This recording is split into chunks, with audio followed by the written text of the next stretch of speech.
பகவான் ஸ்ரீமன் நாராயணனின் தசாவதாரங்களுள் வாமன அவதாரமும் ஒன்று.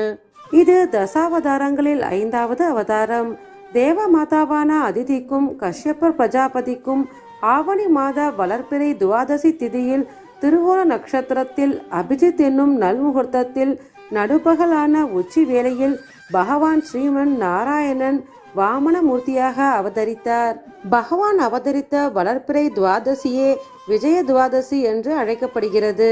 பிறப்பிறப்பு இல்லாத பகவான் 4 திருக்கரங்களில் சங்கம், சக்கரம், கதை, தாமரை மலரோடு அகன்ற அழகிய தாமரை மலர் போன்ற திருக்கண்களுடன் அறையில் பட்டு பீதாம்பரம் உடுத்தியவராக, திருமார்பில் ஸ்ரீவத்சம் என்னும் மருவுடன், திருப்பாதங்களில் நூபுரம் என்கின்ற தண்டை அணிந்தவராக, அறையில் ஒட்டியானம் சாற்றியவராக, சிரசில் கிரீடம் தரித்தவராக, கழுத்திலே வனமாலை மற்றும் கௌஸ்துபமணியும் அழகாக ஒளி வீச, நீலமேக ஷியாமலனாக ஒப்பற்ற ஒளியுடைய திருமேனி உடையவராக கஷ்யப பிரஜாபதியின் திருமாளிகையில் அவதரித்தார்.